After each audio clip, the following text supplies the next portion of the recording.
Hello दोस्तों, मैं DS Jadaun GK GS objective series में आपका स्वागत करता हूं। आशा करता हूं कि आप लोग बहुत अच्छे होंगे और आपकी पढ़ाई बहुत ज़ोरों शोरों से चल रही होगी। तो दोस्तों, इस वीडियो के माध्यम से हम भारतीय संसद से जुड़े कुछ महत्वपूर्ण प्रश्न देखेंगे जो आपके लिए कोई भी गवर्नमेंट एग्जाम के लिए बहुत उपयोगी साबित होंगे। आइए शुरू करते हैं। भारतीय संसद लेवल 1 से शुरू करते हैं। क्वेश्चन नंबर पहला है, भारत की संघीय व्यवस्थापिका को किस नाम से जाना जाता है? तो भारत की संघीय व्यवस्था को संसद के नाम से जाना जाता है। अगला क्वेश्चन है, भारतीय संसद के कितने सदन होते हैं? तो भारतीय संसद के कितने सदन होते हैं? 2 सदन होते हैं, लोकसभा और राज्यसभा। संसद के किस सदन को प्रतिनिधि सभा भी कहा जाता है? तो संसद के किस सदन को लोकसभा को प्रतिनिधि सभा भी कहा जाता है? संसद का लोकप्रिय सदन कौन सा है? तो संसद का लोकप्रिय सदन कौन सा है? लोकसभा। संसद का स्थायी सदन किसे कहा जाता है? तो आप लोगों ने आंसर लगा लिया होगा इसका। संसद का स्थायी सदन कौन सा है? राज्यसभा है।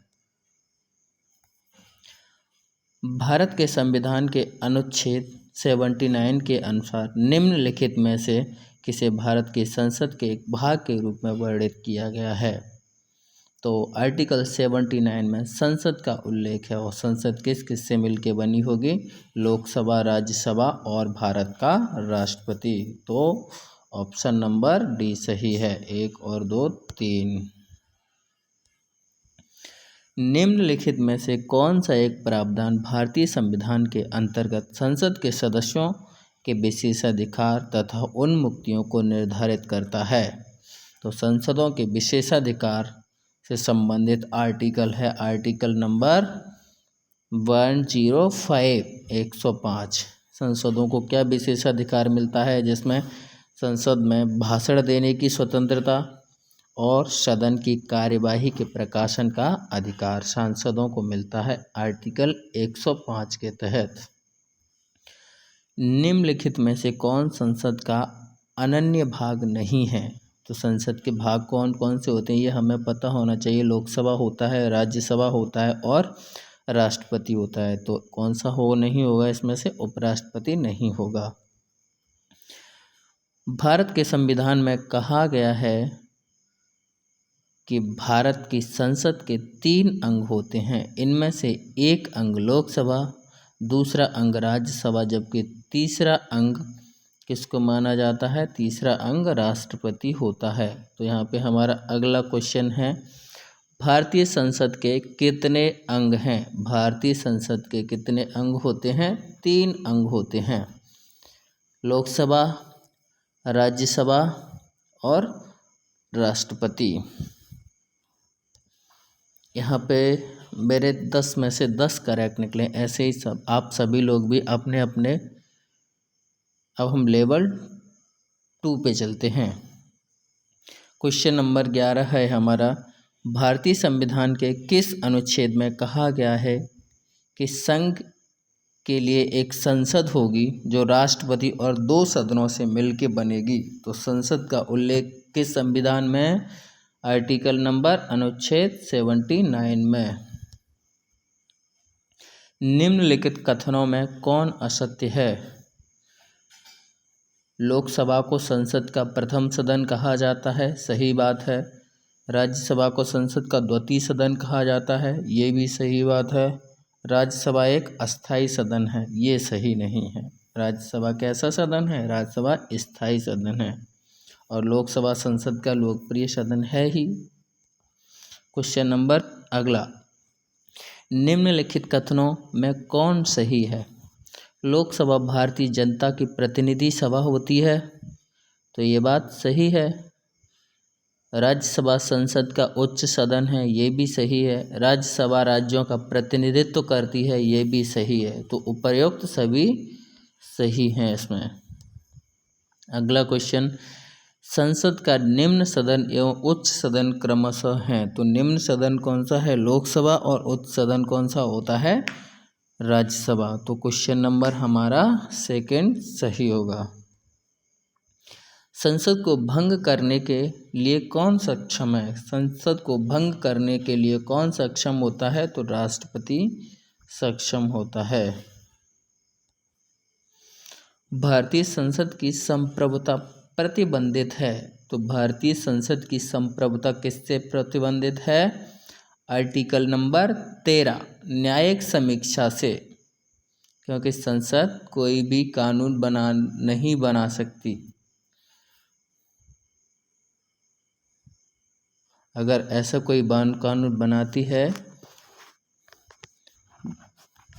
तो सुप्रीम कोर्ट उसकी जांच करता है। अगर कानून नागरिकों के हित में नहीं है तो उसे खारिज कर देता है न्यायिक समीक्षा आर्टिकल 13 के तहत। संसद के कितने सत्र होते हैं? तो संसद के कितने सत्र होते हैं? 3 सत्र होते हैं। बजट सत्र होता है, मानसून सत्र होता है और शीतकालीन सत्र होता है। इसमें बजट सत्र फरवरी से मई के बीच में होता है, मानसून सत्र जो होता है जुलाई से सितंबर के बीच में, और शीतकालीन जो सत्र होता है नवंबर से दिसंबर में होता है।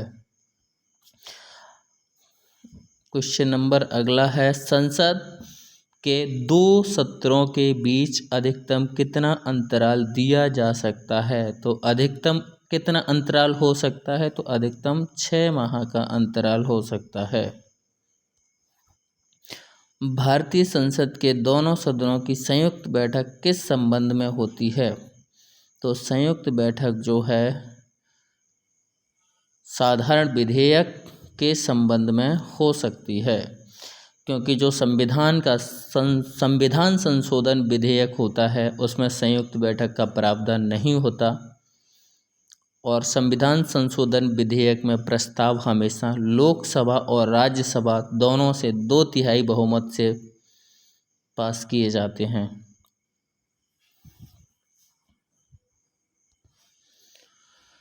संसद के दोनों सदनों का संयुक्त अधिवेशन आयोजित होता है। तो इसका सही आंसर होगा ऑप्शन नंबर 4, एक ऐसे विधेयक पर विचार करने और उसे पारित करने के लिए जिस पर दोनों सदनों में मतभेद हो। तो अगले लेवल पे जाएंगे हम, लेवल नंबर 3। साधारण विधेयक से संबंधित गतिरोध को दूर करने के लिए संसद के दोनों सदनों की बैठक कौन बुलाता है? तो संसद की बैठक, संयुक्त बैठक कौन बुलाता है? ये राष्ट्रपति बुलाता है। अगला क्वेश्चन है हमारा, लोकसभा व राज्यसभा की संयुक्त बैठक कब होती है? राष्ट्रपति जब बुलाए तब होती है, या लोकसभा एवं राज्यसभा में मतभेद होने पर, संसद का सत्र शुरू होने पर? तो इसका सही आंसर होगा ऑप्शन बी, लोकसभा और राज्यसभा में मतभेद होने पर संयुक्त बैठक का आयोजन होता है। संसद के दोनों सदनों के साथ साथ बैठने पर निम्न होता है: भारत के राष्ट्रपति का चुनाव होता है या उपराष्ट्रपति का चुनाव? तो ऐसा नहीं है। संविधान संशोधन बिल स्वीकृत करना, तो संविधान संशोधन बिल तो नहीं होता, 2/3 बहुमत से अलग अलग सदनों में पास होता है। Option number C is the right answer. एक बिल जिस पर दोनों सदन सहमत न हो उस पर विचार करना और पास होना। क्वेश्चन नंबर अगला, यदि किसी सामान्य विधेयक पर राज्यसभा और लोकसभा के बीच गतिरोध आता है तो उसका समाधान कौन करेगा? तो संसद का संयुक्त अधिवेशन। स्वतंत्र भारत के संसदीय इतिहास में अभी तक कितनी बार संयुक्त बैठक बुलाई गई हैं? तो अभी तक कितनी बार संयुक्त बैठक बुलाई गई हैं? ओनली 3 बार। कब कब बुलाई गई हैं? एक तो 1960 में दहेज प्रतिषेध विधेयक पास किया गया था उसके लिए, दूसरा 1977 में बैंकिंग सेवा आयोग विधेयक को पास करने के लिए, और तीसरा आतंकवाद निवारण विधेयक 2002 को पास करने के लिए संयुक्त बैठक बुलाई गई थी।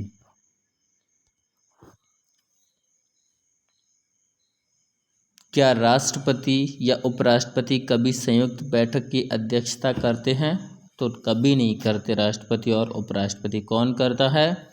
तो लोकसभा अध्यक्ष करता है। अगर लोकसभा अध्यक्ष अनुपस्थित है तो लोकसभा उपाध्यक्ष करेगा। अगर लोकसभा उपाध्यक्ष भी नहीं है तो कौन करेगा? राज्यसभा का जो उपसभापति होगा उसके द्वारा की जाएगी। अगर उपसभापति भी अनुपस्थित है तो उपस्थित सदस्यों के मध्य निर्णय लिया जाएगा कि बैठक की अध्यक्षता कौन करेगा। संसद के दोनों सदनों के संयुक्त अधिवेशन की अध्यक्षता कौन करता है? तो अभी पढ़ा है हमने, लोकसभा अध्यक्ष करता है। संसद के संयुक्त बैठक को कौन संबोधित करता है? तो संबोधित कौन करता है? संबोधित तो राष्ट्रपति करता है। भारत में संसद के दोनों सदनों की संयुक्त बैठक के किस लिए आयोजित की जाती है? निर्वाचन के लिए राष्ट्रपति का? नहीं। उपराष्ट्रपति के निर्वाचन के? ये भी नहीं। संविधान संशोधन अंगीकार करने के लिए? ये भी नहीं। तो उस विधेयक पर विचार करने और उसे पारित करने के लिए जिस पर दोनों में मतभेद हो, ये सही आंसर है। संसद के संयुक्त अधिवेशन में विधेयक पारित होता है। संसद का जो संयुक्त अधिवेशन होता है उसमें विधेयक पारित कैसे होता है? तो दोनों सदनों के कुल उपस्थित तथा मतदाता सदस्यों के सामान्य बहुमत से होता है। दोनों सदनों का कुल उपस्थित तथा मतदाता सदस्यों का सामान्य बहुमत से।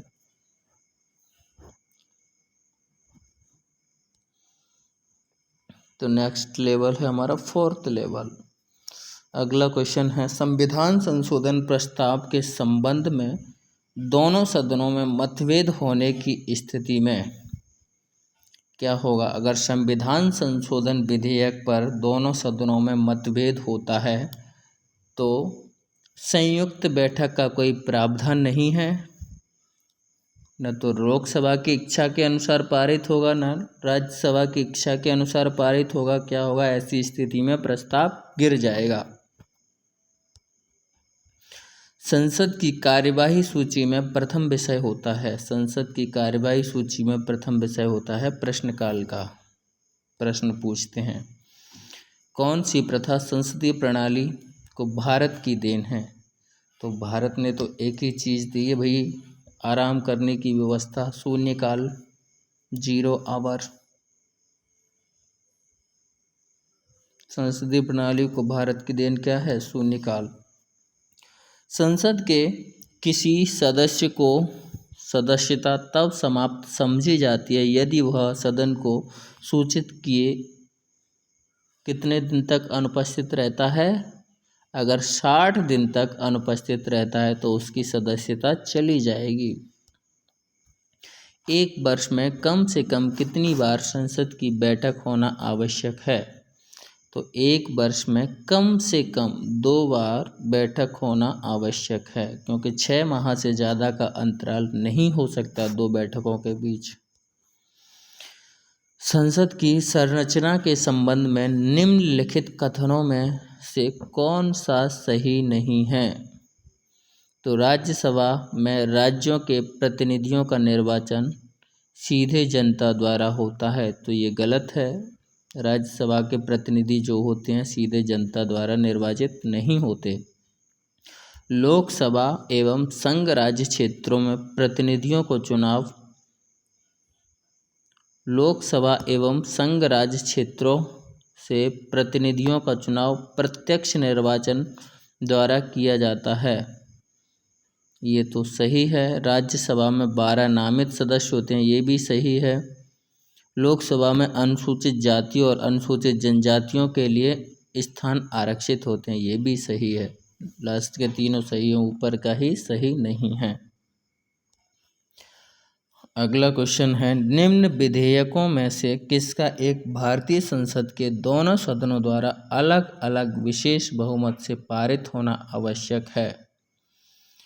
तो ये विधेयक है संविधान संशोधन विधेयक। पिछले क्वेश्चन में बताया था, दोनों सदनों से 2/3 बहुमत से संविधान संशोधन का प्रस्ताव या विधेयक पुनः स्थापित करने के लिए राष्ट्रपति की पूर्व अनुमति आवश्यक नहीं है।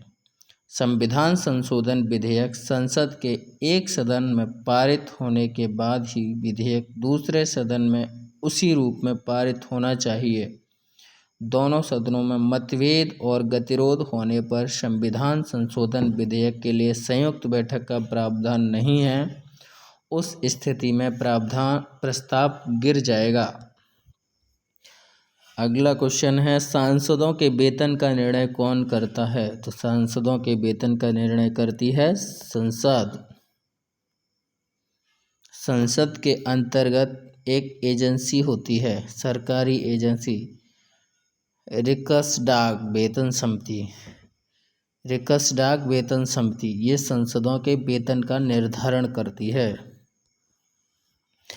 संसद के कुल सदस्यों का कितना भाग वैधानिक चैम्बर्स की मीटिंग बुलाने के लिए आवश्यक गणपूर्ति कोरम है? तो 1/10 भाग। अगला क्वेश्चन है, संसदीय प्रणाली वाली सरकार को अन्य किस नाम से जाना जाता है? तो संसदीय प्रणाली वाली सरकार को संघीय सरकार के नाम से जाना जाता है। तो अगला लेवल है हमारा 5th लेवल। भारत की संसद के बारे में निम्नलिखित में से क्या सही नहीं है? राष्ट्रपति लोकसभा और राज्यसभा से संसद बनती है, ये सही है। लोकसभा में मनोनीत सदस्य नहीं होते। लोकसभा में मनोनीत सदस्य नहीं होते। देखते हैं, 2 होते थे लेकिन अब नहीं होते। राज्यसभा को भंग नहीं किया जा सकता, ये सही है। राज्यसभा में कुछ राष्ट्रपति द्वारा नाम निर्देशित होते हैं। तो फिलहाल के लिए यही ऑप्शन बी सही होगा।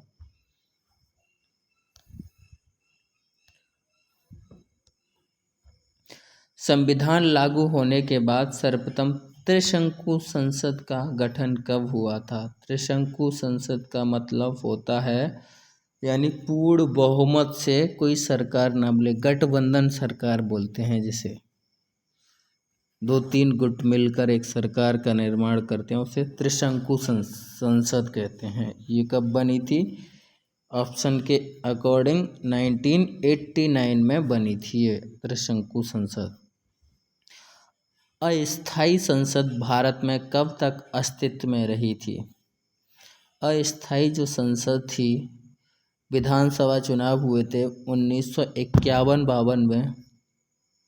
उससे पहले जो अस्थायी संसद थी वो 17 अप्रैल 1952 तक अस्तित्व में रही थी। भारत की पार्लियामेंट का उद्घाटन कब हुआ था?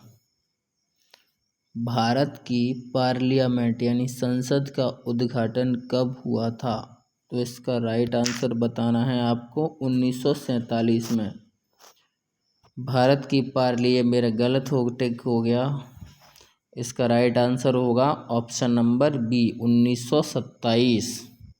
भारत की पार्लियामेंट का उद्घाटन कब हुआ था? 1927 में। भारतीय लोकतंत्र में संसद जनता की सर्वोच्च प्रतिनिधि संस्था है। नई दिल्ली स्थित संसद संचालन संसद भवन में होता है। वर्तमान संसद भवन का उद्घाटन 1927 में लॉर्ड इरविन ने किया था। तो संसद भवन का उद्घाटन किसने किया था? 1927 में लॉर्ड इरविन ने। संसद के दोनों सदनों का सत्रावसान कौन करता है? संसद के दोनों सदनों का सत्रावसान कौन करता है? तो राष्ट्रपति करता है सत्रावसान। सत्र को संबोधित और सत्रावसान कौन करता है? राष्ट्रपति। संसद के किन सदस्यों को गैर सरकारी सदस्य कहा जाता है? तो मंत्रियों के अलावा, जैसे कैबिनेट मंत्री हुए, राज्य मंत्री हुए, उप मंत्री हुए, इनके अलावा जो भी सांसद बचते हैं उन्हें क्या कहते हैं? गैर सरकारी। तो ऑप्शन नंबर 20 सही होगा। अगला क्वेश्चन है, भारत की संसद मुख्यतः किस मॉडल पर आधारित है? तो भारत की जो संसद है किस मॉडल पर आधारित है? जर्मन पार्लियामेंट, ब्रिटिश पार्लियामेंट, अमेरिकी पार्लियामेंट, फ्रेंच पार्लियामेंट। इसका आंसर हो सकता है ब्रिटिश पार्लियामेंट। भारत की संसद का ढांचा मुख्यतः ब्रिटिश पार्लियामेंट के मॉडल पर आधारित है, जो कि एक संसदीय प्रणाली है। किसी संसद सदस्य की अयोग्यता के संदर्भ में निर्णय कौन करता है? संसद सदस्य की अयोग्यता के निर्णय के संबंध में निर्णय करता है राष्ट्रपति। तो संसद की अयोग्यता के संबंध में निर्णय कौन करता है? राष्ट्रपति करता है। और राष्ट्रपति चुनाव आयोग की सलाह पर करता है ये निर्णय। संसद शब्द को संदर्भित करता है तो राष्ट्रीय विधायिका को या लोकसभा को राज्यसभा, लोकसभा और राज्यसभा तो संसद के अंदर आती हैं। राज्य विधायिका ये राज्यों की होती है, राष्ट्रीय विधायिका संसद को परिभाषित करता है। भारतीय संसदीय समूह की स्थापना किस वर्ष हुई थी? तो भारतीय जो संसदीय समूह की स्थापना किस वर्ष हुई थी? 1949 में। भारतीय संसदीय समूह एक स्वायत्त निकाय है जिसका गठन वर्ष 1949 में 16 अगस्त 1948 को संविधान सभा द्वारा अपनाए गए प्रस्ताव के अनुसरण में किया गया था। नेक्स्ट लेवल है हमारा 6th लास्ट। निम्नलिखित में से कौन से पदाधिकारियों को हटाने में संसद की कोई भूमिका नहीं होगी?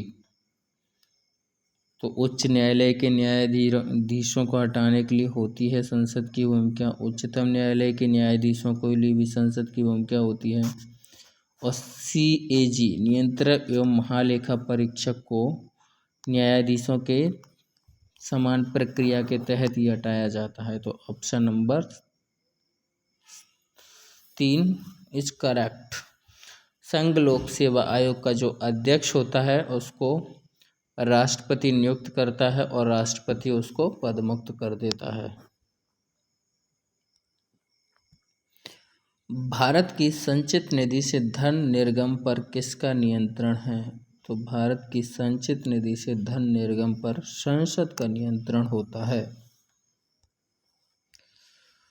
भारतीय संसद बनती है केवल लोकसभा द्वारा, राज्यसभा एवं लोकसभा दोनों के द्वारा, लोकसभा एवं राष्ट्रपति द्वारा, लोकसभा, राज्यसभा और राष्ट्रपति द्वारा। तो संसद बनती है लोकसभा, राज्यसभा और राष्ट्रपति द्वारा। D is correct answer. Question number अगला, भारत के संविधान में से क्या कथित है? राष्ट्रपति संसद के किसी भी सदन का सदस्य नहीं होगा, ऐसा कहा गया है संविधान में। 2 नंबर है, संसद राष्ट्रपति और 2 सदनों से मिलकर बनेगा। आर्टिकल 79 में इस बात को कहा गया है, संसद जो है राष्ट्रपति और 2 सदनों यानी लोकसभा और राज्यसभा से मिलकर बनेगा। लेकिन राष्ट्रपति संसद के किसी भी सदन का सदस्य नहीं होगा, ये कहा नहीं गया है संविधान में। तो केवल ऑप्शन नंबर 2 सही होगा। 2 कहाँ पे है इसमें? लास्ट 4th में। भारत सरकार के निर्णयानुसार संसद का एक सदस्य अपने क्षेत्र के विकासात्मक कार्यक्रमों हेतु कितनी राशि खर्च कर सकता है? तो एक जो सांसद है अपने संसदीय क्षेत्र में विकासात्मक कार्य के लिए कितनी राशि खर्च कर सकता है? तो 5 करोड़ रुपए। संसद का कौन सा सदन विवेकशील सदन के रूप में जाना जाता है? तो संसद के किस सदन को विवेकशील सदस्य के रूप में जानते हैं? राज्यसभा को विवेकशील सदन कहा जाता है। भारतीय संसद के किसी सत्र के दौरान अधिवेशन की अवधि कितनी हो सकती है? भारतीय संसद के किसी सत्र के दौरान अधिवेशन की अवधि कितनी हो सकती है? अधिवेशन की अवधि कितनी हो सकती है? 6 महीने। भारतीय संसद के किसी सत्र के दौरान अधिवेशन की अवधि कितनी हो सकती है? 6 महीने। भारतीय संसद के किसी सत्र के दौरान अधिवेशन की अधिकतम अवधि 6 महीने हो सकती है। संविधान के अनुच्छेद 85 के तहत यह प्रावधान है कि संसद का एक अधिवेशन और अगले अधिवेशन के बीच अधिकतम 6 महीने का अंतर हो सकता है, इससे ज़्यादा नहीं। तो आर्टिकल 85 भी याद हो गया यहाँ से, यानी अधिकतम संसद के सदनों के बीच 6 महीने का अंतर हो सकता है, इससे ज़्यादा नहीं। ये बात किस अनुच्छेद में बोली गई है? 85 अनुच्छेद नंबर। संसद की संयुक्त बैठक का अध्यापन किसके द्वारा किया जाता है? संयुक्त बैठक का अध्यापन किसके द्वारा किया जाता है? तो लोकसभा अध्यक्ष के द्वारा संयुक्त बैठक का अध्यापन या अध्यक्षता की जाती है। भारत में संसद का सबसे लंबा सत्र कौन सा है? तो भारत में सबसे लंबा संसद का सत्र कौन सा चलता है? तो ये चलता है हमारा बजट सत्र, फरवरी से लेकर मई तक चलता है। अगला और लास्ट क्वेश्चन है हमारा, संसद की लोक लेखा समिति का कार्य क्या होता है? तो संसद की जो लोक लेखा समिति होती है उसका कार्य होता है सरकारी खर्चों का लेखा परीक्षण करना। सरकारी खर्चों का लेखा परीक्षण करना। लोक लेखा समिति का मुख्य कार्य सरकारी खर्चों का लेखा परीक्षण करना है। यह समिति सुनिश्चित करती है कि सरकार द्वारा किए गए खर्चे बजट के अनुसार और कानूनों के अनुसार हैं या नहीं। इसके अतिरिक्त यह समिति वित्तीय प्रबंधन की पारदर्शिता और जवाबदेही को बढ़ाने में मदद करती है।